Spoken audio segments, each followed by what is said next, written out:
الله الرحمن الرحيم والذي جاء بالصدق وصدق به أولئك هم المتقون صدق الله العلي العظيم وصدق رسوله النبي الكريم.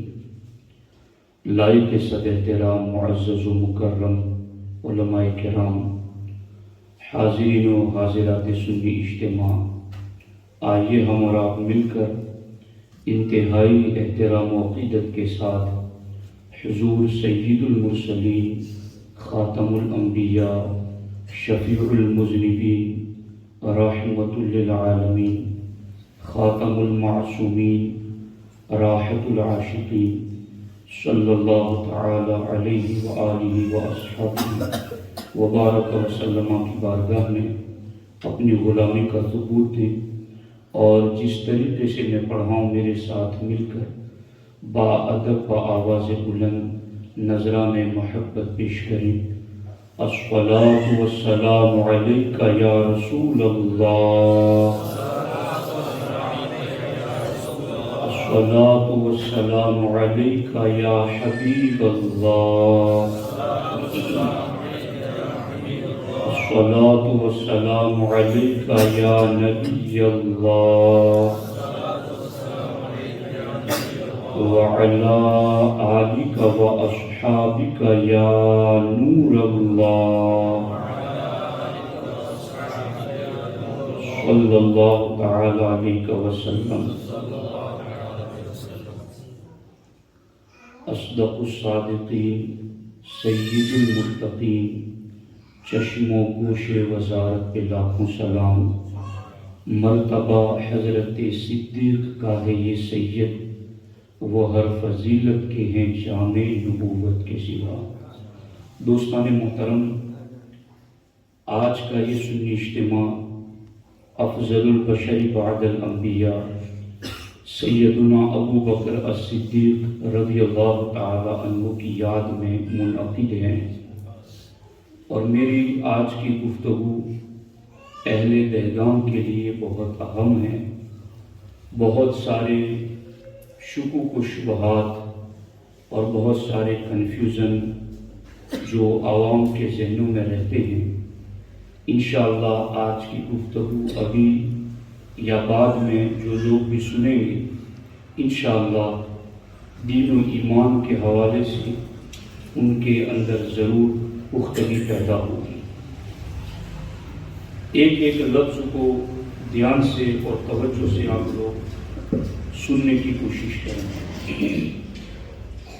ہر سمجھدار انسان، چھوٹا ہو یا بڑا ہو، مرد ہو یا عورت ہو، شہری ہو یا دیہاتی ہو، ہر سمجھدار انسان اتنی بات پر ضرور یقین رکھتا ہے کہ جو چیز میرے لیے نقصان دہ ہے میں اس سے دور رہوں.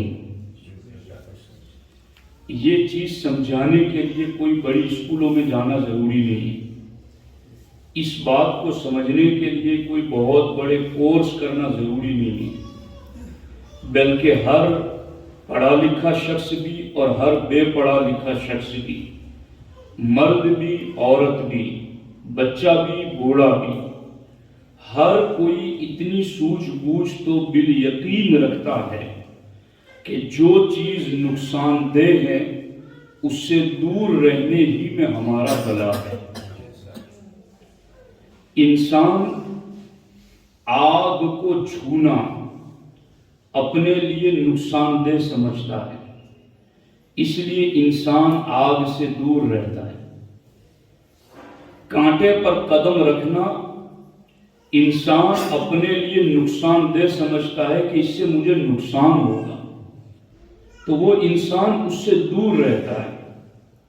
زہر کھانا یہ انسان کے لیے نقصان دہ ہے تو انسان اس سے دور رہتا ہے. چیر پھاڑ کھانے والا وحشی درندہ، اس کے قریب جانا انسان کے لیے نقصان دہ ہے تو انسان اس سے دور رہتا ہے. حتیٰ کہ آپ ہر انسان کی زندگی میں اس چیز کو دیکھیں گے کہ وہ اپنے جسم و جان کے لیے جس چیز کو بھی نقصان دہ اور تکلیف دہ سمجھتا ہے وہ اس سے دور رہتا ہے۔ انسان کی جان کو اگر کسی چیز سے نقصان پہنچنے والا ہو تو انسان اس سے دور رہتا ہے۔ انسان کے مال کو اگر کسی چیز سے نقصان پہنچنے والا ہو تو انسان اس سے دور رہتا ہے۔ انسان کی عزت کو جس چیز سے نقصان پہنچنے والا ہو تو انسان اس سے دور رہتا ہے۔ انسان کے نسب کو جس چیز کی وجہ سے نقصان پہنچنے والا ہے تو انسان اس سے دور رہتا ہے۔ غرض کہ ایک انسان اس کے جسم کو، اس کے مال کو، اس کی عزت کو، اس کے نسب کو اور اس کی عقل کو جن چیزوں سے نقصان پہنچنے کا اس کو خطرہ اور اندیشہ ہوتا ہے، انسان ان تمام چیزوں سے دور رہتا ہے۔ یاد رکھیں، یہ جسم جس کو بچا کر رکھنے کے لیے ہم اور آپ نقصان دہ چیزوں سے دور رہتے ہیں، آخر اس جسم کو ایک دن فنا ہو ہی جانا ہے۔ جس جسم کو نقصان سے بچانے کے لیے ہم ہر قسم کے منصوبے بناتے ہیں، ہر قسم کے پلان بناتے ہیں، ہر قسم کی سوچ اور فکر کو اپناتے ہیں کہ کہیں میرے مال کو نقصان نہ ہو جائے، کہیں میری عزت کو نقصان نہ ہو جائے، کہیں میرے جسم کو نقصان نہ ہو جائے، کہیں میری عقل کو نقصان نہ ہو جائے۔ آخر پوری زندگی رات سونے سے صبح جاگنے تک انسان جن تمام چیزوں سے اپنے جسم و جان، مال و دولت کو بچانے کے لیے دور رہتا ہے کہ ان چیزوں کے پاس جانے سے ہمیں نقصان نہ پہنچے، آخر آپ کتنا بھی بچائیں، ایک نہ ایک دن اس جسم پر موت طاری ہو جائے گی۔ آپ کتنا بھی بچائیں، ایک نہ ایک دن اس جسم کو مٹی میں دفن کر دیا جائے گا۔ آپ کتنا بھی بچائیں، ایک نہ ایک دن آپ کو کندھوں پر سوار کر کے لوگ آخری آرام گاہ تک پہنچا کر ہی دم لیں گے۔ جتنا ہم اپنے جسم و جان کو نقصان پہنچانے والی چیزوں سے دور رہتے ہیں، اے مسلمانوں، کیا اس کا آدھا حصہ بھی ایمان اور عقیدے کو نقصان پہنچانے والی چیزوں سے ہم دور رہتے؟ اس کا آدھا حصہ بھی ایمان اور عقیدے کو نقصان پہنچانے والی باتوں سے ہم دور رہتے ہیں؟ ایمان اور عقیدے کو نقصان پہنچانے والے عمل سے ہم دور رہتے ہیں؟ ہمارے نبی ایمان والوں کے لیے رؤوف و رحیم ہیں۔ عزیز علیہ ما عنتم حریص علیکم بالمؤمنین رؤوف الرحیم، کہ نبی علیہ السلام ایمان والوں کے لیے رؤوف الرحیم ہیں۔ جب وہ رؤوف و رحیم ہیں تو دنیا میں ان کے غلاموں کو کن چیزوں سے نقصان پہنچے گا وہ بھی وہ بتا کر گئے، اور ان کی آخرت اور ایمان کو کن چیزوں سے نقصان پہنچے گا وہ بھی وہ بتا کر گئے، کیونکہ وہ ہمارے لیے رؤوف و رحیم ہیں، وہ ہم سب کے لیے رحمت للعالمین ہیں۔ وہ ہمیں بتا کر گئے ہیں کہ تم کہاں جاؤ گے تو ایمان کو نقصان ہوگا، تم کہاں بیٹھو گے تو عقیدے کو نقصان ہوگا، تم کیا بولو گے تو ایمان کو نقصان ہوگا، تم کون سا عمل کرو گے تو تمہارا دین خطرے میں پڑ جائے گا۔ آج لوگ میری گفتگو سننے کے بعد اس چیز کا احساس کرتے ہیں کہ مولانا ظہیر صاحب جب بھی بولتے ہیں تو عقیدے پر بولتے ہیں۔ آخر ہمیں اس کی کیا پڑی ہوئی ہے؟ ہمیں کیوں بار بار اس چیز کی طرف مائل ہونا پڑتا ہے؟ خدا کی قسم، ہمیں اس تقریر کرنے سے نہ کوئی پیسوں کا گلے میں ہاتھ ڈالے گا، نہ ہمیں اس کی تمنا ہے، نہ کوئی ہماری واہ کرے گا، نہ ہمیں اس کی تمنا ہے۔ ہمیں یہ چیز بیان کرنے کے لیے کون سی چیز ابھارتی ہے؟ ہمارے نبی کا وہ فرمان کہ ہمارے نبی علیہ السلام نے فرمایا اذا ظہرت الفتن او البدع ولم یظہر العالم علمہ فعلیہ لعنت اللہ والملائکہ۔ اللہ کے رسول علیہ السلام نے فرمایا کہ جب فتنے ظاہر ہونے لگے، اب آج سے 50 سال پہلے یعنی جب میں مکتب میں الف با پڑھتا تھا اس وقت تک اتنے زیادہ فتنے اس علاقے میں بھی نہیں تھے، تو لیکن اب وہ فتنے تو گھر گھر میں آ گئے، موبائل کے ذریعہ ہر ایک کے کانوں تک پہنچ گئے۔ اب گھر میں آ کر بدعقیدگی کی بولی کانوں میں کوئی بول کے جا رہا ہے، اب گھروں کے اندر آ کر کے تمہارے کانوں میں بدعقیدگی کی بدبو کوئی پھیلا کے چلا جا رہا ہے۔ سرکار دو عالم صلی اللہ علیہ وسلم فرماتے ہیں عالم آج مجھے اگر یہ کرسی ملی ہے تو اس لیے نہیں کہ میں کس کا بیٹا ہوں، میں کس خاندان سے تعلق رکھتا ہوں، نہیں، آج یہ آپ کے سامنے یہ عزت کی کرسی پر بیٹھا ہوں تو نبی کے علم کی وجہ سے بیٹھا ہوں۔ یہ وراثت نبوت کا فیض ہے جس نے ہمیں اس عزت تک پہنچایا ہے، تو پھر جس کی وراثت نے ہمیں عزت دی ہے پھر ان کی وراثت کا حق بھی ادا کیا جائے۔ سرکار نے ہماری ڈیوٹی لگائی کس چیز کی؟ اذا ظہرت الفتن، کہ جب فتنے ظاہر ہوں، اب البدع، اور لوگ نئے نئے عقیدے ظاہر کرنے لگے، ولم یظہر العالم علمہ، اور ایسے وقت میں عالم گونگا بن کے بیٹھا رہے اور اپنا علم قوم کے سامنے ظاہر نہ کرے، تو ہمارے نبی فرماتے ہیں ایسی قوم تو جدا ہے، اس عالم پر بھی اللہ کی لعنت برستی ہے، اس عالم پر بھی فرشتوں کی لعنت برستی ہے۔ کبھی کبھی لوگ اس موضوع کو نہیں سننا چاہتے تو طرح طرح کے ہیلے اپناتے، جی لوگ بے نمازی ہیں تم ان کو نماز کی بات کیوں نہیں سناتے، لوگ زناکاری میں مبتلا ہوئے تم زناکاری سے کیوں نہیں بچاتے۔ سارے بد عملیوں سے بچایا جائے گا، مگر یاد رکھنا بد عمل کوئی کیسا بھی کیوں نہ ہو، لیکن ایمان اور عقیدہ درست ہے تو اس کی نجات یقینی ہے۔ لیکن اگر کوئی رات کا تہجد گزار دن کا روزہ دار ہی کیوں نہ ہو، مگر وہ بد عقیدہ ہے تو اس کا یہ عمل اس کے منہ پر مار دیا جائے اور وہ قبول نہیں ہوگا۔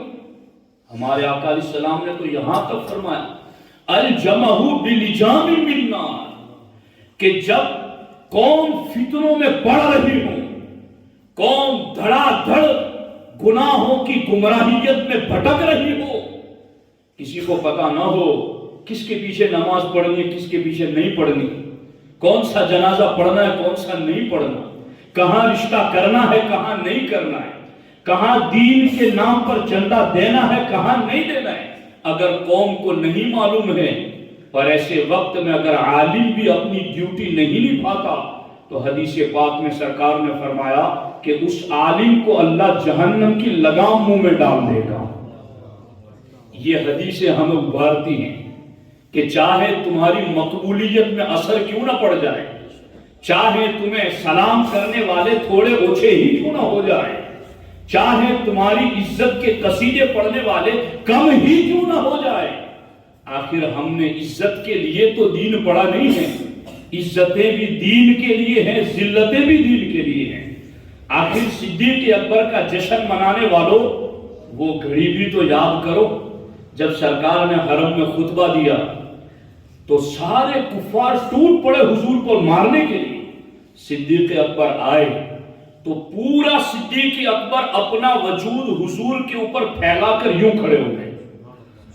صدیق اکبر کے آنے کے بعد حضور کو کوئی ایک تھپڑ بھی نہ لگا سکا، ساری ضربیں صدیق نے اپنے چہرے پر برداشت کی اور لوگ مارتے جاتے تھے۔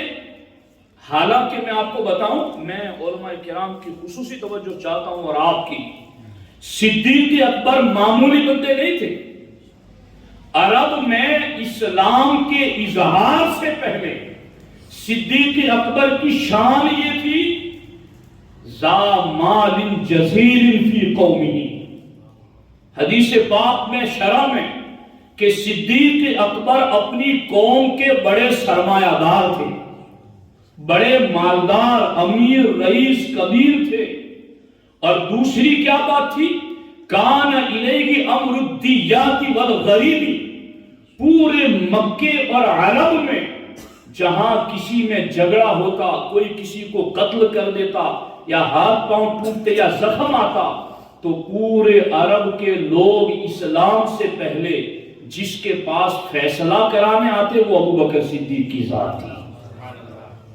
میں یہ کیوں کہہ رہا ہوں کہ آج اگر کوئی شخص بڑا منصب رکھتا ہے نا تو وہ یہ کہتا ہے یار میں دین کی بات نہیں کرتا، میرے منصب پر فرق پڑے گا،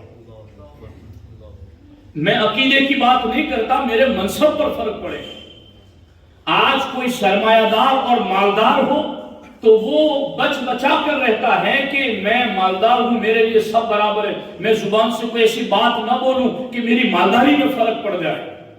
بلکہ کئی لوگ دکان پر بیٹھے بچوں کو بھی سمجھاتے کہ تم عقیدے کی بات نہ کرو، ہماری دکانداری پر فرق پڑ جائے گا۔ یہ صدیق اکبر ہے جو اس امت کا سب سے افضل ترین بندہ، بلکہ اگلی تمام امتوں میں بھی سب سے افضل نبی و رسولوں کے بعد وہ صدیق اکبر، پورے مکے کے لوگ فیصلہ کرانے جن کے پاس آتے، اتنا بڑا منصب اور مالدار اتنے کہ عرب کے بڑے سرمایہ دار، مگر عزتیں اتنی زیادہ تھی، آج حضور کے سامنے یوں کھڑے ہو گئے، مجھے مارو میرے نبی کو تکلیف نہ پہنچے، اس لیے کہ عزتیں بھی دین کے لیے ہیں، ذلتیں بھی دین کے لیے ہیں۔ ہم نے صرف اپنی ذات کا نعرہ بھی لوگوں سے نہیں لگوانا، ہم نے دین کے لیے تانا بھی برداشت کرنا ہے، دین کے لیے کوئی کچھ کہے گا تو وہ بھی برداشت کرنا ہے، چونکہ ظاہر سی بات ہے بندہ حق بولے گا تو ہر کوئی تو اس کے پاس نہیں کھڑا رہے گا، ہر کوئی تو اس کی سننے نہیں آئے گا، ہر کوئی تو اس کی محفل میں نہیں بیٹھے گا۔ اور خدا کے بندوں یہ بات یاد رکھ لو، ہمیں آج یہ باتیں تمہیں سمجھانے کی اس لیے ضرورت پڑ رہی ہے کہ یہ چیزیں اگر تم نے یاد نہ رکھی نا، موت کی گھڑی میں بہت کڑا امتحان ہوگا۔ جب گھڑی آئے گی نا موت کی تو ابلیس ماں کی شکل میں آئے گا، اور ماں کی شکل میں آ کر ابلیس کہے گا دائیں طرف سے، کیا کہے گا کہ میرے بیٹے میں تیری ماں ہوں، تیرے مرنے کی گھڑی ہے، میں اس لیے آئی ہوں تاکہ تجھ پر شفقت کرتے ہوئے یہ بتاؤں کہ مرنے کے بعد کس دین میں بھلائی ہے۔ تو بیٹا مرنے سے پہلے پوچھے گا ماں کون سے دین میں بھلائی؟ کہا یہودی مذہب میں، تو یہودی بن جا پھر مر تاکہ تجھے جنت مل جائے۔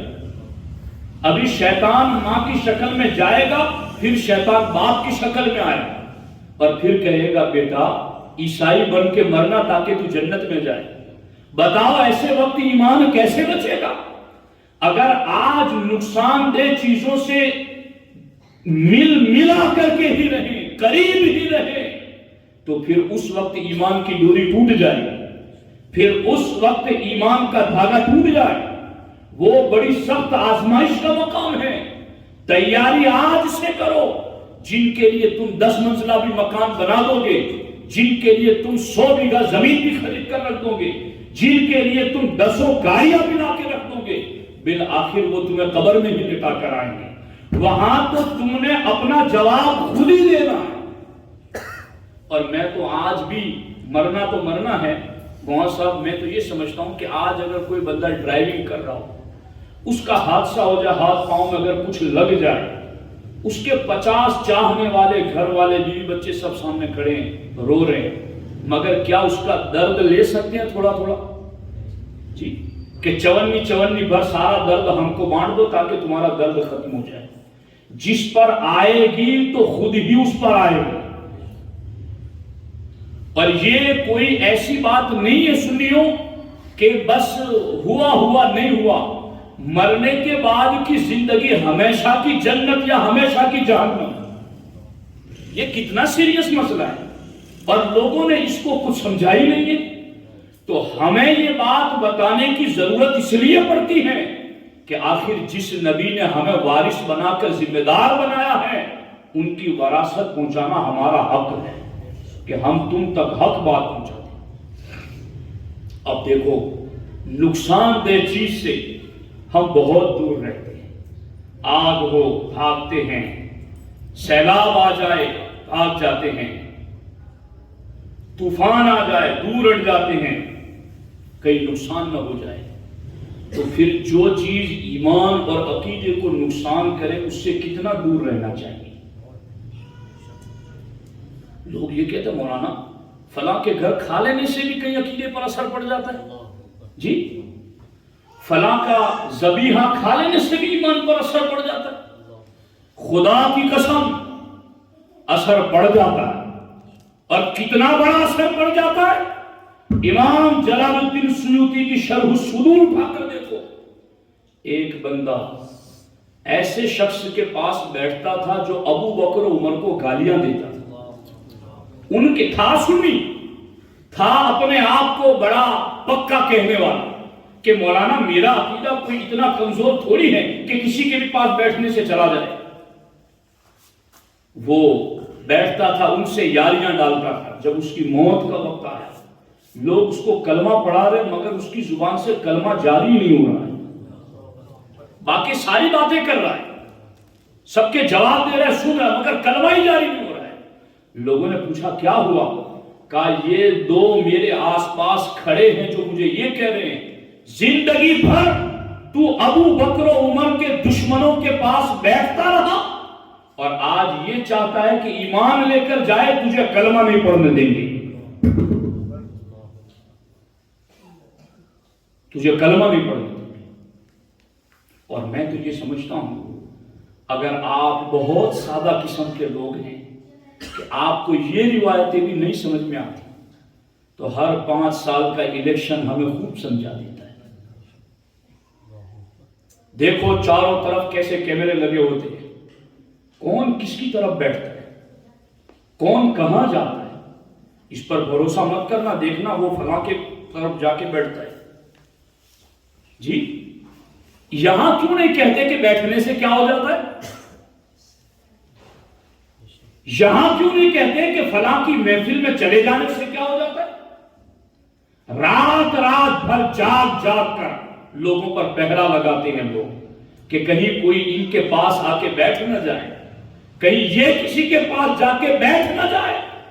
ارے تمہیں یہاں اتنی سمجھ ہے تو دین میں کیوں سمجھ نہیں ہے؟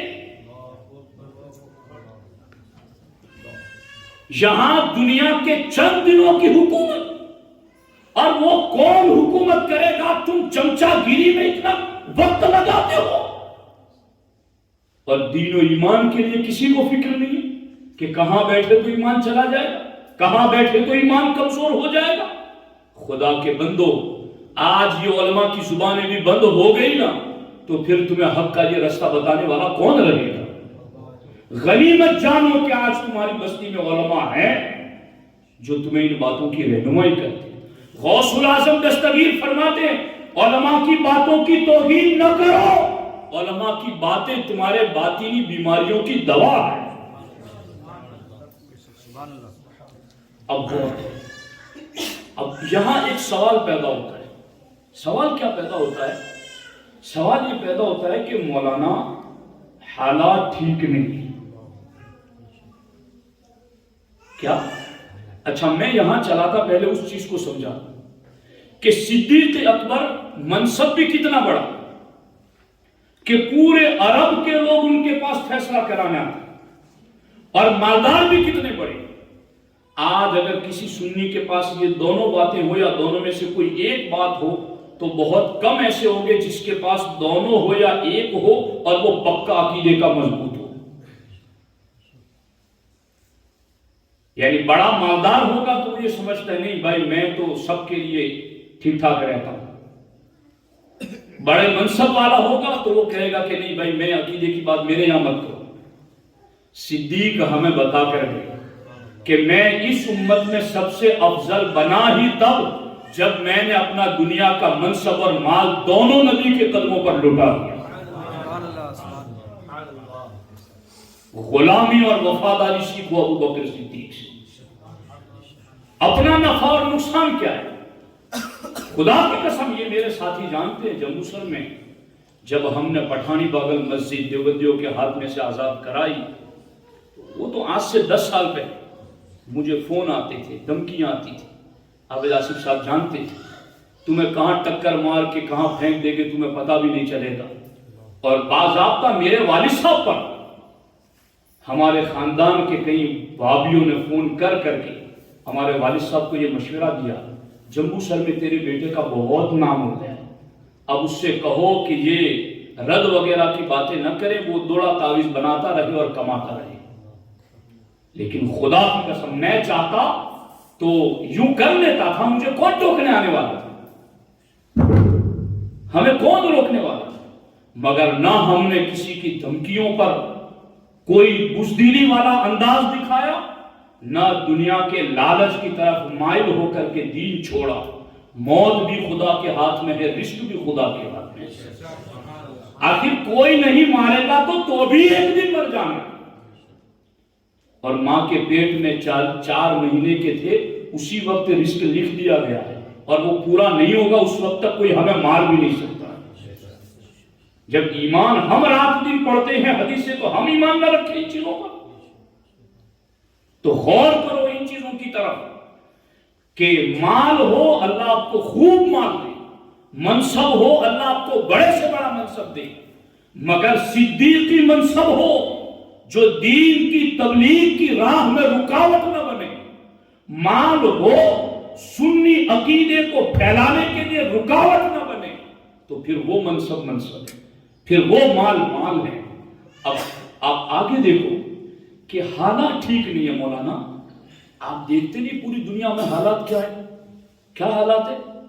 سارے کافر ایک ہو گئے، طاقت میں بھی زیادہ ہے وہ، تعداد میں بھی زیادہ ہے وہ، اور مل کر مسلمانوں کو مٹانا بھی چاہتے ہو، اور تم مسلمانوں کو توڑنے والی بات کرتے ہو۔ یہ بات ہوتی ہے جی، حالات ٹھیک نہیں ہے۔ میں یہ کہتا ہوں خدا کی قسم، میں بڑا عالم تو نہیں، یا مجھ سے بڑے علم والے ہیں، مگر میں نے جتنا پڑھا ہے، شاید ایک طالب علم دارالعلوم کے اندر رہ کر جتنا پڑھتا ہوگا، خدا کی قسم میں آج بھی روزانہ اس سے ڈبل پڑھتا ہوں، اتنی محنت کرتا ہوں، رات دن میری کتابوں میں گزر رہی ہے اللہ کی توفیق سے۔ اور میں یہ سارا پڑھا کر کے اس نتیجے پر پہنچا کہ جو لوگ یہ کہتے ہیں حالات ٹھیک نہیں تھے، تو کیا ہمارے نبی جب مکے سے ہجرت کر رہے تھے تب حالات ٹھیک تھے؟ سرکار مکہ چھوڑ رہے تھے، گھر کے چاروں طرف تلواریں لے کر دشمن گھیرے ہوئے تھے، حالات ٹھیک تھے؟ جب سرکار نے صحابہ کو کہا حبشہ کی طرف ہجرت کر جاؤ، اپنا ملک، وطن، مال، دکان سب کچھ چھوڑ کے چلے جاؤ، حالات ٹھیک تھے اس وقت؟ سرکار نے جب صحابہ کو کہا کہ ہجرت کر کے مدینے کی طرف چلے جاؤ، کیا اس وقت حالات ٹھیک تھے؟ سرکار جب مدینہ آئے تو کبھی بدر کی جنگ، کبھی احد کی جنگ، کبھی خندق کی جنگ، کبھی احزاب، کبھی حنین، کبھی یہاں تو کبھی وہاں، مسلسل جنگوں میں کافر مل کر کے آتے رہے، کیا حالات ٹھیک تھے اس وقت؟ امام حسین جب کربلا میں پہنچے، کیا اس وقت حالات ٹھیک تھے؟ مامون کے مقابلے میں جب امام احمد ابن حنبل کھڑے ہوئے تو حالات ٹھیک تھے؟ سلطان صلاح الدین ایوبی اور نور الدین زنگی نے یہود و نصارہ کے خلاف جب کمان سنبھالی، اس وقت حالات ٹھیک تھے؟ غوث الاعظم دستگیر جس دور میں پیدا ہوئے، کیا اس زمانے میں حالات ٹھیک تھے؟ تاتاریوں نے جب مسلمانوں کو تاخت و تاراج کر دیا، کیا اس وقت حالات ٹھیک تھے؟ ہندوستان کے اندر جب اکبر نے بادشاہت کے تخت پر بیٹھ کر سارے دینوں کو ایک ملانا چاہا، کیا اس وقت حالات ٹھیک تھے؟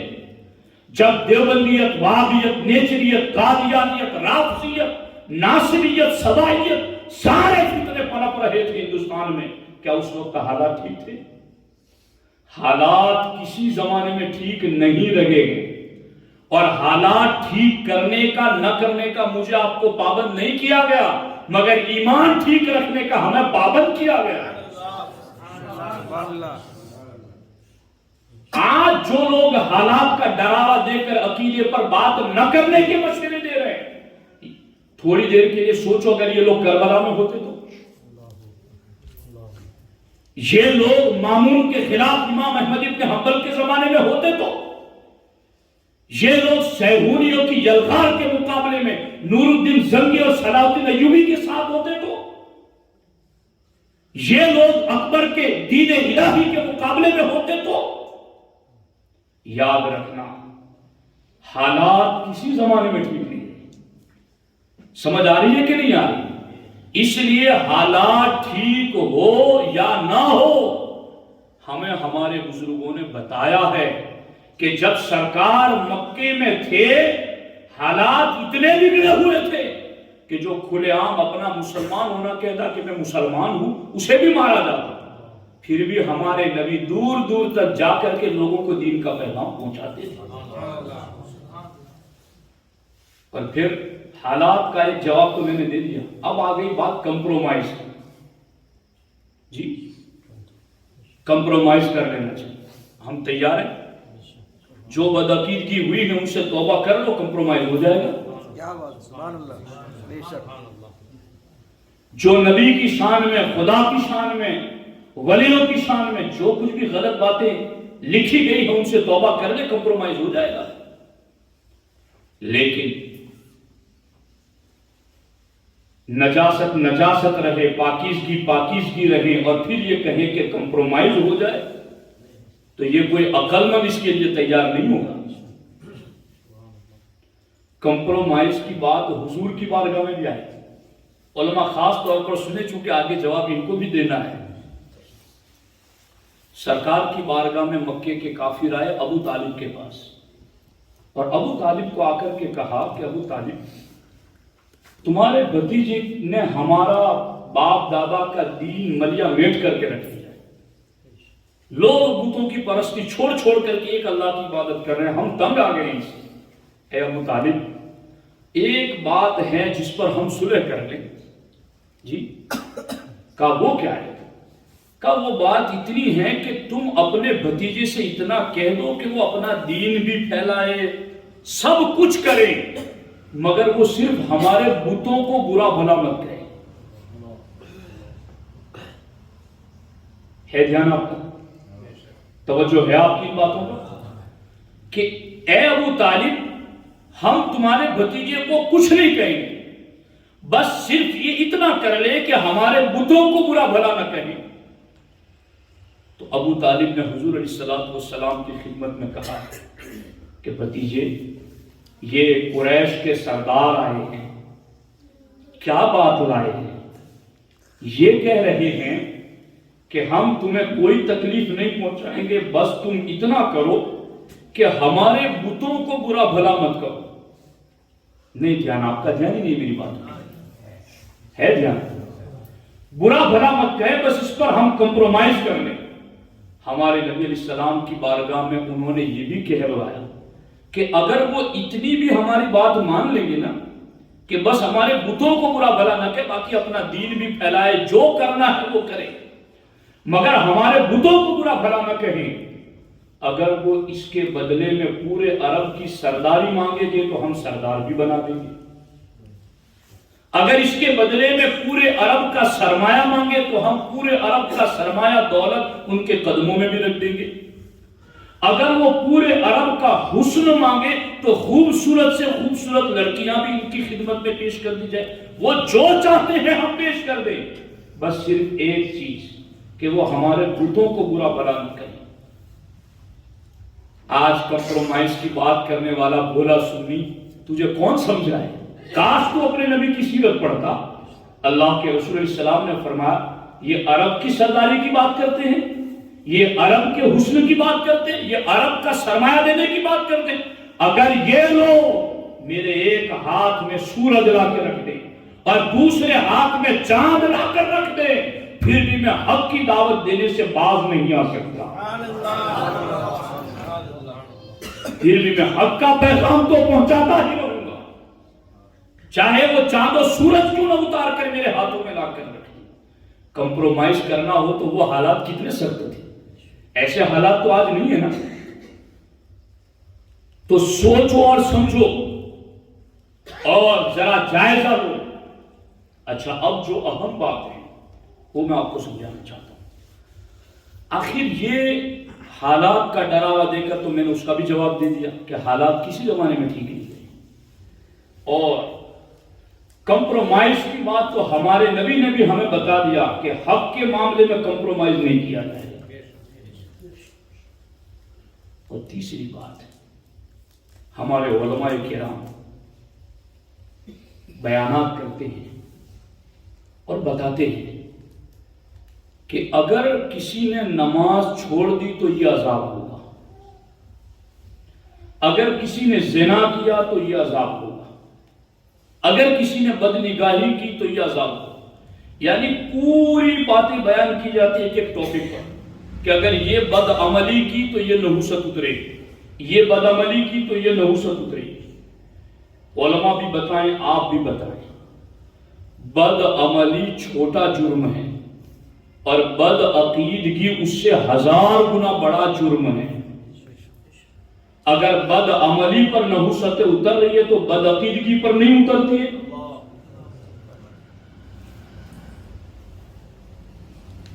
تو کبھی کبھی بد عقیدگی کی نحوست پر بھی گفتگو ہونی چاہیے، اور وہ میں کر رہا ہوں آپ کے سامنے، کبھی کبھی ہی تو کر رہا ہوں، روز تو نہیں کر رہا ہوں۔ برداشت کرو اس کو، اور اس کو اپنا دین ایمان بچانے اور حفاظت کا ذریعہ سمجھو، ورنہ مجھے آپ سے کوئی دنیاوی لالچ نہیں۔ اب دیکھو، کلمہ پڑھنے والوں ایک دوسرے کے ساتھ مل کے رہنا چاہیے۔ یہ ایک فتنہ ہے کہ چاہے کیسا بھی ہو کلمہ تو پڑھتا ہے۔ ذاکر صاحب یہی تو بات ہو رہی کہ چاہے کیسا بھی ہو چلو کلمہ تو پڑھتا ہے، تو سارے کلمہ پڑھنے والوں کو ایک ہونا چاہیے۔ میں آج آپ کو قرآن سے بتاؤں گا کہ کلمہ پڑھ کر کے کوئی غلط عقیدہ رکھے تو اس کو ایمان والوں سے اللہ نے جدا کیا اور اللہ کے رسول نے جدا کیا۔ میں کون ہوتا ہوں جدا کرنے والا؟ یہ علماء کون ہوتے ہیں جدا کرنے والے؟ اللہ نے جدا کیا، اللہ کے رسول اسلام نے جدا کیا۔ کیسے؟ قرآن مجید کی آیت ہے، ما کان اللہ لیذر المؤمنین علی ما انتم علیہ حتی یمیز الخبیث من الطیب۔ دھیان سے، اور اس کو بار بار سننا ہے۔ اب دیکھو، جب ہجرت فرما کر ہمارے نبی مدینہ تشریف لائے نا، تو مکہ میں تو وہی کلمہ پڑھتا تھا جو پکا ہوتا تھا۔ چونکہ کلمہ پڑھنا ہی سر کو ہتھیلی پر رکھنے کے برابر تھا، تو کون جھوٹ موٹ کلمہ پڑھتا؟ جس کو مرنا ہو وہ کلمہ پڑھے۔ تو وہی کلمہ پڑھے تھے جو جان دینے کے لیے تیار تھے۔ مگر جب سرکار ہجرت فرما کر مدینہ تشریف لائے تو یہاں پہلے سے یہودی بھی رہتے تھے۔ اب ان یہودیوں نے کیا کیا؟ قرآن کی آیت ہے، وَقَالَتْ طَائِفَةٌ مِّنْ أَهْلِ الْكِتَابِ آمِنُوا بِالَّذِي أُنزِلَ عَلَى الَّذِينَ آمَنُوا، کہ جب سرکار مدینہ آئے تو مدینے کے یہودی عالم ایک جگہ اکٹھے ہوئے، اور اکٹھے ہو کر انہوں نے مشورہ کیا اور کئی لوگوں کی ٹولی تیار کی، اور ان کو کہا کہ آمنوا بالذی انزل علی الذین آمنوا، کہ ایمان والوں پر جو قرآن اترتا ہے نا، تم اس پر صبح کے وقت ایمان لے آؤ، یعنی تم بھی جا کے مسلمان بن جاؤ، اور جب شام ہو جائے تو شام ہوتے ہوتے پھر واپس یہودی بن جاؤ۔ کہا ایسا ہم کیوں کریں؟ کہ ایسا اس لیے کرے کہ جب تم کو پھر نئے نئے مسلمان پوچھنے آئے کہ یار تم مسلمان بنے تھے پھر تم واپس یہودی کیوں بن گئے، تو تم کہنا کہ ہم تو اسلام کو بہت اچھا سمجھ کے آئے تھے، مگر آئے تو پتا چلا کہ اس میں تو کوئی اچھائی ہی نہیں ہے، تاکہ تم کلمہ پڑھنے والوں کو بہکا سکو اس تدبیر سے، اس پلان سے، اس سازش اور اس منصوبے سے۔ سرکار جب مدینہ آئے تو یہ بھی ہونے لگا، کلمہ پڑھ کے لوگ اسلام میں، اور اسلام میں آ کر اسلام کی جڑیں کھود رہے، اسلام کے لباس میں داڑھی چہرہ لباس سارا، نماز مسجد سارا کچھ اسلام والا۔ اور کرتے کیا تھے؟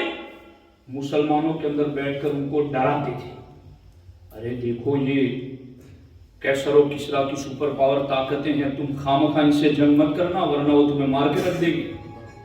یہ مسلمان بن کر کے کافروں سے مسلمانوں کو ڈرانے کا کام کرتے، خوف پھیلاتے تھے۔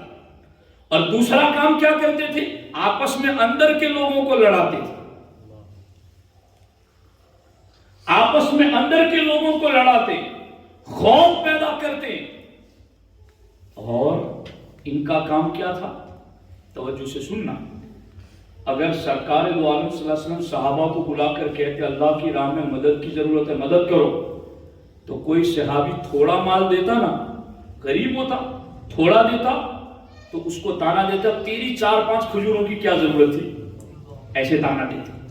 اور کوئی بہت زیادہ لا کے مالدار صحابی دیتے تو اس کے حوالے سے بھی بدگمانیاں پھیلاتے کہ یہ دیکھو ریاکاری، یہ دکھاوے کے لیے دے رہا ہے۔ یہ کام کرتے تھے۔ حضرت ابو عقیل انصاری جب سرکار نے تبوک کے موقع پر یہ کہا تھا بہت دور جا کے جنگ لڑنی ہے، مدد کرو، حضرت ابو عقیل انصاری کہتے ہیں حضور میں صبح کو مدد کروں گا، میرے پاس ابھی تو کچھ نہیں۔ ایک یہودی کے کھیت میں رات بھر کنویں سے ڈول سے پانی نکال نکال کر اس کا کھیت میں پانی پلایا۔ کتنی محنت کی، رات بھر کنویں سے ڈول بھر بھر کر کے اس کے کھیت کو سیراب کیا۔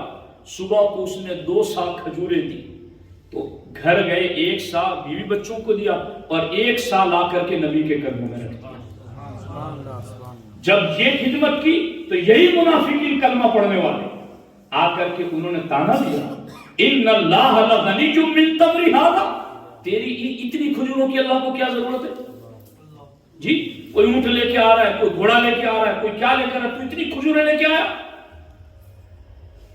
اور جب حضرت عبد الرحمن ابن عوف 4000 درہم لے کر آئے، جب ایک دوسرے صحابی 70 وسق کھجوریں لے کر آئے اور کہا حضور میرے پاس 8000 درہم ہے، میں نے آدھے گھر کے لیے اور پورے آدھے آپ کے لیے لے آیا، میرے پاس 70 وسق کھجوریں میں ساری لے کے آ گیا۔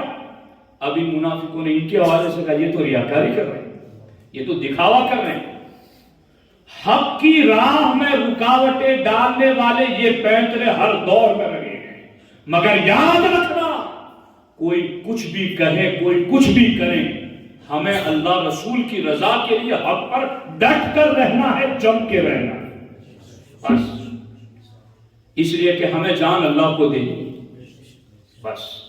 اب دیکھو جب یہ کلمہ پڑھ کر کے ساری شرارت اندر پھیلا رہے تھے نا، اللہ نے کہا محبوب اب ان پلیدوں کو پاکوں سے اللہ ساتھ نہیں رہنے دے گا، ان پلیدوں کو پاک صحابہ کے ساتھ اللہ نہیں رہنے دے گا۔ اللہ نے آیت نازل فرمائی، اور اس آیت کے نازل کرنے سے پہلے میں حدیث شریف آپ کو بتاؤں۔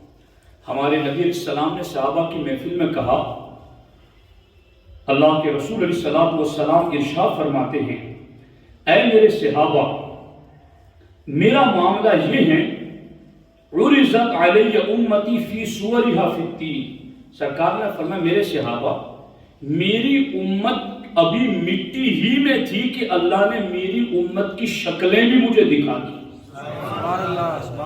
کما عرضت علی آدم، جس طرح آدم کو دکھائی گئی تھی صورتیں ساری ان کی اولاد کی، ایسے ہی میری امت ابھی مٹی میں تھی اور رب نے مجھے سب کی شکلیں بھی دکھا دی۔ جب سرکار نے یہ کہا تو سرکار نے کہا وَأُعْلِمْتُ مَنْ يُؤْمِنُ بِي وَمَنْ يَكْفُرُ بِي، یہ تفسیر البغوی میں لکھا ہوا ہے۔ اور سرکار نے فرمایا کہ میرے صحابہ جب اللہ نے مٹی میں تھی تبھی میری امت مجھے دکھا دی، تو قیامت تک جو مجھ پر ایمان لائے گا میں اسے بھی جانتا ہوں، اور جو میرا انکار کرے گا میں اسے بھی جانتا ہوں۔ جب سرکار نے یہ کہا نا کہ قیامت تک جو ایمان لائے گا اس کو بھی جانتا ہوں، اور قیامت تک جو میرا انکار کرے گا میں اسے بھی جانتا ہوں، تو اب وہ جو اندر آئے تھے نا کلمہ پڑھ کے فساد پھیلانے، استہزاء، انہوں نے مذاق اڑاتے ہوئے نبی کا مذاق اڑایا، ہے کلمہ پڑھنے والا، ہے چہرہ مہرہ سارا مسلمانوں والا، مگر آ کر انہوں نے کہا کیا، زعم محمد صلی اللہ علیہ وسلم انه يعلم من يؤمن بي ومن يكفر فمن لم يخلق بعد نحن معه وما يعرفنا۔ مذاق اڑاتے انہوں نے کہا دیکھو اس نبی کو دعویٰ تو اتنا بڑا کرتے ہیں کہ قیامت تک ایمان لانے والوں کو جانتا ہوں، قیامت تک انکار کرنے والوں کو جانتا ہوں، نحن معہ وما یعرفنا، ہم تو ہر وقت ساتھ رہتے اور ہم کو تو جانتے ہی نہیں، کیونکہ ہم کو مال غنیمت میں سے حصہ بھی مل رہا ہے، مسلمانوں والی سہولتیں بھی مل رہی ہیں، ہم کو مسجد میں نماز سے بھی نہیں روکا جاتا، ہمارے ساتھ سارا معاملہ مسلمانوں والا کیا جاتا ہے۔ تو یہ نبی کے دعوے تو اتنے بڑے ہیں کہ قیامت تک آنے والے مومن اور کافروں کو جانتے ہیں، نحن معہ وما یعرفنا، ہم تو ساتھ ساتھ رہتے ہیں اور ہمیں تو جانتے ہی نہیں ہیں۔ اتنا کہا تو انہوں نے فساد تو بہت مچائے تھے، مسلمانوں کو ڈرانا دشمنوں سے، مسلمانوں کو بزدل بنانا، آپس میں لڑانا، تانا دینا، تھوڑا دینے پر تانا دینا، زیادہ دینے پر اس کو ریاکاری کا تانا دینا، یہ بھی بڑے بڑے جرم تھے۔ مگر جب نبی کی توہین کی نا، اللہ تعالیٰ نے فرمایا حبیب اب ان کلمہ پڑھنے والے پلیدوں کو اللہ پاکوں کے ساتھ رہنے نہیں دے گا۔ اللہ نے آیت نازل فرمائی ما کان اللہ لیذر المؤمنین علی ما انتم علیہ حتی یمیز الخبیث من الطیب۔ اللہ کی یہ شان نہیں ہے کہ ایمان والوں تم کو ایسی ہی حالت پر رہنے دے، نہیں، حتی یمیز الخبیث من الطیب۔ اب انہوں نے میرے محبوب کی توہین بھی کر دی، اگرچہ یہ کلمہ پڑھتے ہیں، اگرچہ یہ چہرہ مہرہ اسلام والا رکھتے ہیں، مسلمانوں والا، مگر حبیب اب ان پلیدوں کو پاکوں سے جدا کر دیا۔ سمجھ آ رہی ہے کہ نہیں؟ اسے کیا پتا چلا کہ کلمہ پڑھ کر کے نبی کے علم غیب کا جو انکار کرتا ہے، انہوں نے کیا کہا؟ یہی تو کہا نحن معہ وما یعرفنا، کہ ہم ساتھ رہتے اور ہمیں تو یہ نبی جانتے نہیں، یعنی نبی کے علم غیبی کا تو انکار کیا جی۔ تو اللہ نے کہا اب ان کا کلمہ نہیں مانا جائے گا، اب ان کا اسلام اپنے آپ کو مسلمان کہنا نہیں مانا جائے گا۔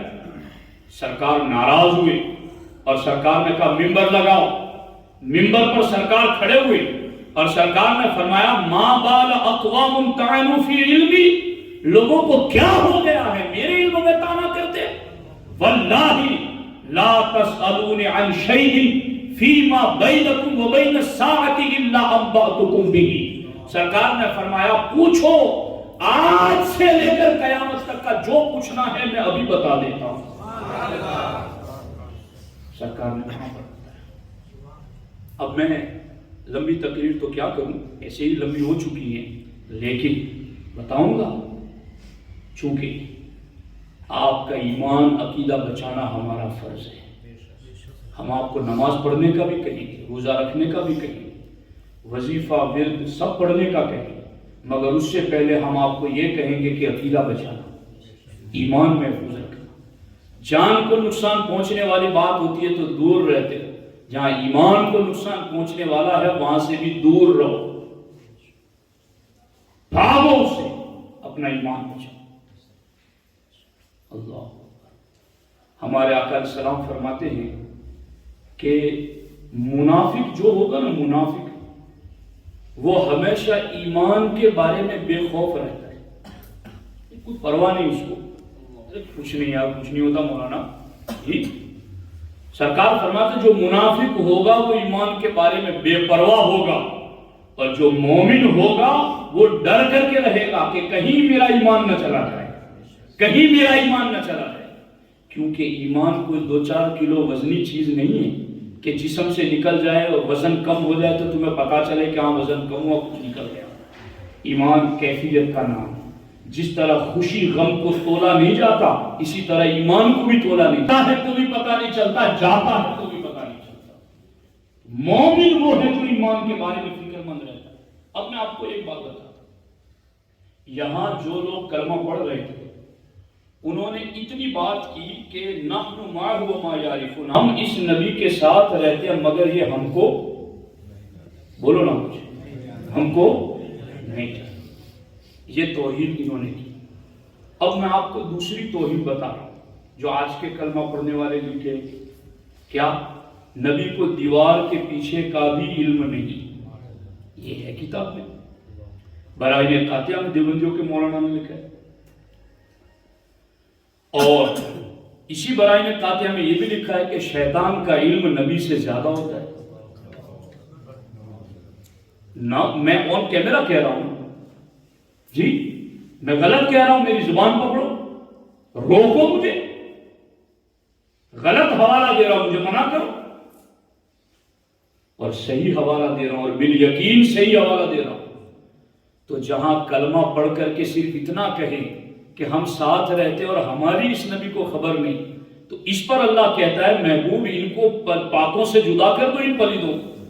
تو جہاں اتنا کہنا گستاخی ہے، تو جہاں یہ کہنا کہ نبی کو دیوار کے پیچھے کا بھی علم نہیں، نبی سے زیادہ شیطان کو علم ہے، عمل میں امتی نبی سے بڑھ جاتا ہے، یا علم نبی کا جانوروں اور پاگلوں کی طرح ہے. اگر یہ ساری بات کہیں تو خدا کے بندو پھر بتاؤ ایسے کلمہ پڑھنے والوں سے کیوں جدا نہیں رہنا چاہیے؟ اس لیے ہمیں کوئی دنیاوی غرض نہیں ہے، ہمیں بس اخروی غرض ہے، وہ یہ کہ اپنا ایمان بچاؤ، اپنے ایمان کی حفاظت کرو. رشتہ کرو، کرنے سے پہلے 1,00,000 بار سوچو کہ ہم اپنا بیٹا اور بیٹی کہاں بیا رہے ہیں.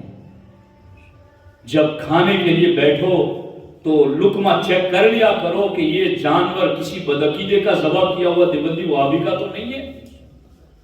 شادیوں میں بھاگے بھاگے نہ چلے جایا کرو، غور کر لیا کرو، اور ہرگز یہ مت سوچو کہ اتنے سے کیا ہو جاتا ہے. میں نے آپ کو بتا دیا کہ کتنے سے کیا ہو جاتا ہے. اب میں آپ کو 2 روایتیں اور سنانا چاہتا ہوں. بیٹھیں گے آپ لوگ؟ جی درود شریف پڑھ لیں.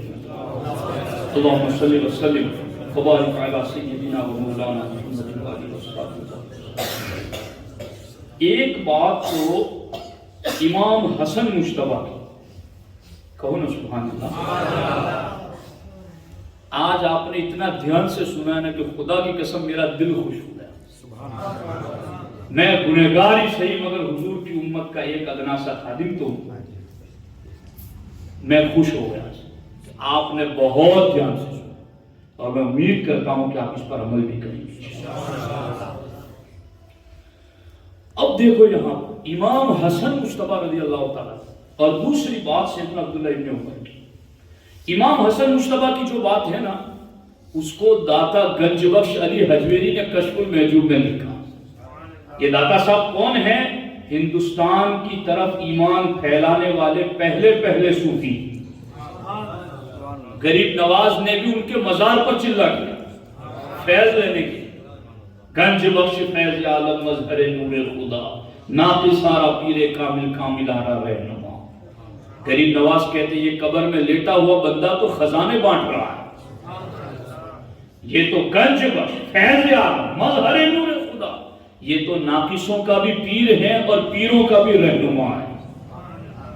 وہ اپنی کتاب میں لکھتے ہیں. لوگ کہتے ہیں نا کہ مولانا اتنی بات سے اتنا بڑا ہو جاتا ہے بتنگڑ جی. تو ان کو تو الیکشن کے وقت ہی کی مثالیں دے کے سمجھاؤ کہ اتنے سے ہو جاتا ہے یار سب کچھ جی. تو تمہیں کتنا لگتا ہے جب چھوٹا چھوٹا ہو جاتا ہے. تو دین کھلونا ہے کہ یہاں کچھ نہیں ہوتا. اب دیکھو حضرت امام حسن مجتبیٰ کے بارے میں، اور یہ سوال جو امام حسن مجتبیٰ سے کیا نا، امام حسن بصری نے کیا، مولا علی کے خلیفہ. امام حسن بصری نے کہا کہ ہمارے یہاں بصرہ میں ایک فرقہ پیدا ہوا ہے جو تقدیر کا انکار کرتا ہے. کس چیز کا؟ باقی سارا دین مانتا ہے، نماز روزہ حج زکوٰۃ چہرہ داڑھی لباس سارا کچھ مسلمان کا، لیکن تقدیر کے بارے میں کیا کہتا ہے کہ اللہ نے کسی کی تقدیر نہیں لکھی. ہم جو ایمان مفصل میں پڑھتے ہیں والقدر خیرہ وشرہ من اللہ تعالی، کہ تقدیر بھری بری اللہ کی طرف سے. تو وہ فرقہ یہ کہتا تھا کہ تقدیر کوئی چیز نہیں، اللہ کو ہر چیز کا علم اس چیز کے ہونے کے بعد ہوتا ہے، اللہ نے پہلے سے کچھ نہیں لکھا. تو امام حسن بصری نے سوال لکھ کے بصرہ سے بھیجا مدینہ امام حسن مجتبیٰ کی بارگاہ میں، اور کیا کہا؟ یا ابن رسول اللہ وقرۃ عینہ، اے شہزادہ رسول اور اے رسول اللہ صلی اللہ علیہ وسلم کی آنکھوں کی ٹھنڈک، اے بنی ہاشم، تم تو اس کشتی کی طرح ہو جو اندھیروں میں بھی چلتی ہے، اور تم تو ہدایت کا علم ہو، تم تو رہنما ہو۔ اے امام حسن، فما قولک یا ابن رسول اللہ عند حیرتنا فی القدر، اے امام حسن آپ ہمیں یہ بتائیں کہ جو تقدیر کا انکار کر دے کیا وہ مسلمان رہ جاتا ہے؟ سمجھ آ رہی ہے آپ کو؟ سارا دین مان رہے، کلمہ وغیرہ سب کچھ پڑھ رہے، مگر صرف تقدیر کا انکار کر رہے ہیں۔ تو کیا پوچھا کہ جو تقدیر کا انکار کر رہے ہیں کیا وہ مسلمان ہیں؟ تو حضرت امام حسن مجتبیٰ نے جواب دیا۔ جواب میں آپ نے کہا والذی علیہ رأی ان من لم یؤمن بالقدر خیرہ وشرہ فقد کفر۔ امام حسن مجتبیٰ نے فرمایا میرا فتویٰ یہ ہے کہ جو تقدیر بھلی بری اللہ کی طرف سے نہیں مانتا وہ کافر ہے۔ ایک ہی تو بات کا انکار کیا تھا، ایک ہی تو بات کا انکار کیا تھا، باقی تو سارا دین مان رہے تھے، مگر کیا کہا شہزادہ رسول نے کہ نہیں، اگر تقدیر کا انکار کرتا ہے تو یہ مسئلہ ضروریات دین میں سے، اس کا انکار کفر ہے، وہ چاہے کچھ بھی کرتے رہے وہ ایمان والے نہیں ہیں۔ یہ آج کی بات نہیں ہے، یہ 1400 سال پہلے کی بات سنا رہا ہوں۔ اور دوسری مثال میں حضرت یحییٰ بن یعمر کی کہہ رہا ہوں، اور یہ بھی تقدیر ہی کے بارے میں۔ حضرت یحییٰ بن یعمر اور عبد الرحمن الحمیری، یہ دونوں، یہ صحیح مسلم میں حدیث موجود ہے، یہ دونوں کہتے ہیں فانطلقت انا وحمید بن عبد الرحمن الحمیری حاجین، کہ یحییٰ بن یعمر اور عبد الرحمن دونوں حج کے ارادے سے مکہ آئے، تو دونوں نے آپس میں مشورہ کیا لو لقینا احدا من اصحاب رسول اللہ صلی اللہ علیہ وسلم فسألناه عما يقول هؤلاء في القدر، کہ ہم مکے تو جا رہے ہیں مگر وہاں اگر ہمیں حضور کا کوئی صحابی مل گیا تو یہ جو لوگ تقدیر کا انکار کر رہے ہیں نا ان کا مسئلہ ہم پوچھیں گے۔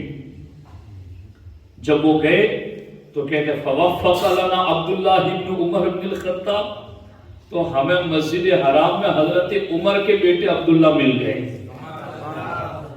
تو کہتے ہیں کہ احدنا عن یمین والآخر عن شمال، کہ ہم دو میں سے ایک ان کے دائیں بیٹھ گیا ایک بائیں بیٹھ گیا، اور دونوں آس پاس میں بیٹھ کر ان سے پوچھنے لگے کہ قد ظہر قبلنا ناس، ہے توجہ آپ کی، دھیان ہے آپ کا؟ اب دونوں یحییٰ بن یعمر اور عبد الرحمن الحمیری دونوں صحابی رسول سے پوچھ رہے ہیں کیا کہ قد ظہر قبلنا، ہماری طرف ناس، کچھ لوگ ایسے پیدا ہو گئے ہیں یقرؤون القرآن، جو قرآن بہت پڑھتے ہیں، یتقفرون العلم، اور علم بہت حاصل کرتے ہیں، وذکر من شانی، اور وہ اتنی تہجد پڑھتے ہیں، اتنا قرآن پڑھتے ہیں، اتنی عبادت کرتے، سارا کچھ ان کا بتایا، اور بتا کر پھر کہا انہم یزعمون اللہ قدر، لیکن ان کا عقیدہ ہے کہ تقدیر کوئی چیز نہیں۔ قرآن بھی پڑھتے ہیں، تہجد بھی پڑھتے ہیں، علم بھی پڑھتے ہیں، سارا کچھ کرتے ہیں، مگر تقدیر کا انکار کرتے ہیں۔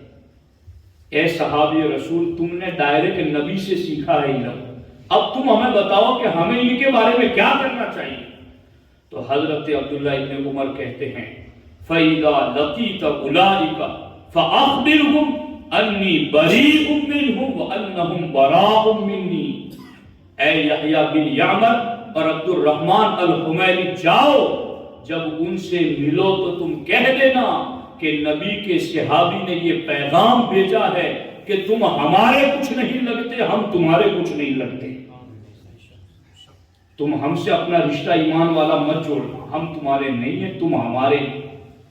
اب کوئی آدمی سے یہ کہے کہ بھئی صرف تقدیری کا تو انکار کیا تھا اور تو کیا کیا تھا؟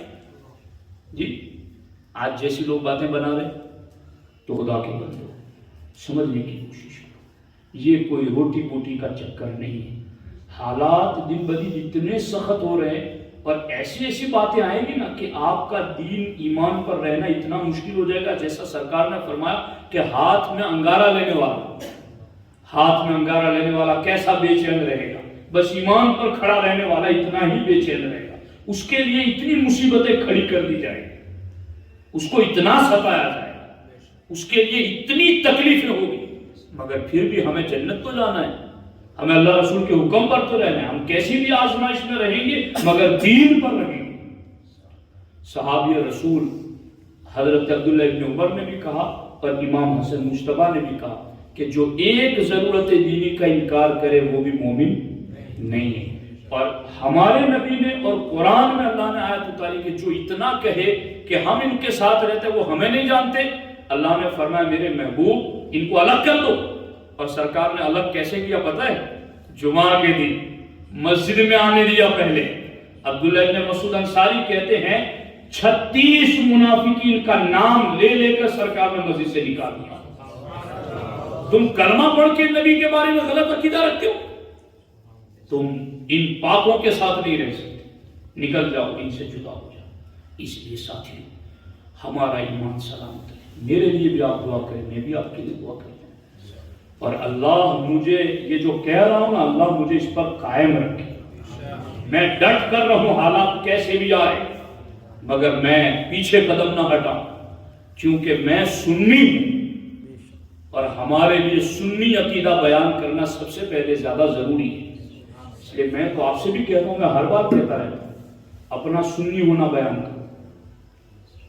صرف مسلمان کافی نہیں ہے، یہودی، نصرانی، عیسائی، ہندو، ان کے مقابلے میں ہم کہیں گے کہ ہم مسلمان ہیں، مگر جب ان کلمہ پڑھ کر باطل عقیدہ رکھنے والوں کے سامنے بات ہوگی، سر کھڑا کر کے کہو ہم سنی مسلمان ہیں، ہم دیوبندی، وہابی، چکڑالوی، ناصری، قادیانی، ہم ان میں سے کوئی نہیں، ہم سنی مسلمان ہیں۔ اور ہمارے نبی علیہ السلام نے فرمایا ہے سنی قیامت کے دن اٹھے گا تو اس کے چہرے چاند کی طرح چمک رہے ہوں گے۔ اس لیے ساتھیوں مر جانا ہے، قبر میں جائیں گے تو نبی ہی تو آئیں گے، تو پھر خوب سوچو، غور و فکر کرو، اور کوئی ہماری مالداری، کوئی منصب دین کے راستے میں رکاوٹ نہ بنے۔ ہمارے پاس جو کچھ بھی ہے وہ ہمارے نبی کا دیا ہوا ہے، بس اسی نبی کی عزت پر ہمیں چلنا۔ عقیدہ سلامت رکھو، 5 وقت کی نماز ضرور ادا کرو، سنی صحیح عقیدہ امام کے پیچھے، جنازے بھی ہو تو ہر کسی کے پیچھے کھڑے مت ہو جایا کرو، دیکھو کہ آگے کون کھڑا ہے اور کس کا پڑھایا جائے۔ گوشت بھی خریدنے جاؤ تو خوب چیک کر لیا کرو کس نے ذبح کیا ہے، سنی کا ذبیحہ ہے، غیر سنی کا ذبیحہ ہے۔ ہمیں کسی کے گھر لڑنے نہیں جانا، مگر اپنے گھر رہ کر کے اپنا دین تو بچانا ہے۔ میں آپ کو یہ تعلیم نہیں دوں گا کہ آپ تلواریں لو لوگوں سے لڑو، نہیں، آپ اپنے گھر میں رہو، سکون سے رہو، کسی کو دکھ نہ پہنچاؤ، مگر اپنے گھر میں رہ کر کے اپنا دین تو بچاؤ، اپنا ایمان تو بچاؤ۔ اتنا تو کہنے کا ہمیں حق ہے اور اتنا تو ہم کر ہی سکتے ہیں۔ اس لیے ساتھیوں دین ایمان بہت زیادہ ضروری ہے۔ اچھا، دین ایمان بچانے کے لیے ہمیں نماز بھی ادا کرنی ہے، رمضان آئے تو روزے بھی رکھنے، اللہ نے ہمیں طاقت دی ہے، صاحب مال بنائے تو اللہ کی راہ میں زکوٰۃ بھی ادا کریں، اور ابھی تو خاص طور پر لوگوں کی کھیتیاں بھی پکی ہیں تو کھیتیوں میں عشر والی زکوٰۃ بھی بنتی ہے، اس کا بھی حساب نکالو، اور جو ہمارے مدرسے چلتے ہیں، ہماری تنظیمیں چلتی ہیں، دین و سنت کے جہاں کام ہوتے ہیں، اس عشر کی رقم نکال کر کے بھی وہاں تک پہنچاؤ۔ فالتو بیٹھو نا دکان پر، مکان پر، کھیتی باڑی بھی کر رہے ہو نا، ہل چلاؤ مگر زبان پر سبحان اللہ، سبحان اللہ، سبحان اللہ، الحمدللہ، الحمدللہ، الحمدللہ، اللہ اللہ اللہ۔ کوئی بھی کام کرتے رہو زبان پر اللہ کا ذکر رکھو، نبی پر درود پڑھتے رہو، تو انشاءاللہ آپ کا ایمان محفوظ رہے گا، آپ کا عمل محفوظ رہے گا، اور زندگی میں بھی برکت ہوگی، مال میں بھی برکت ہوگی۔ اللہ کریم کی بارگاہ میں دعا ہے، رب ذوالجلال سیدنا صدیق اکبر رضی اللہ تعالیٰ عنہ کے عظیم مرتبہ کے تحفے اللہ تعالیٰ ہمیں ان کے نقش قدم پر چل کر اپنا دین اور ایمان بچانے کی توفیق عطا فرمائے۔ یقیناً بہت ساری ڈھیر ساری باتیں میں لکھ کے آیا تھا، میں تو یہ سوچ رہا تھا کہ مجھے اس کو کھولنے کی ضرورت پڑے گی، مگر اب اس کو کھولنے کا وقت ہی نہیں آ سکا۔ ٹیبلٹ میں بھی میرے 50 سے زیادہ صفحات میرے سامنے ہیں، مگر اس کو کھولنے کا وقت ہی نہیں آ سکا، چونکہ وقت زیادہ ہو گیا۔ زیادہ امتحان میں آپ کو رکھنا مقصود نہیں ہے، بس ایمان بچاؤ اور عمل شروع کرو۔ اللہ تعالیٰ مجھے آپ کو سب کو عمل کی توفیق عطا فرمائے۔ السلام علیکم ورحمۃ اللہ۔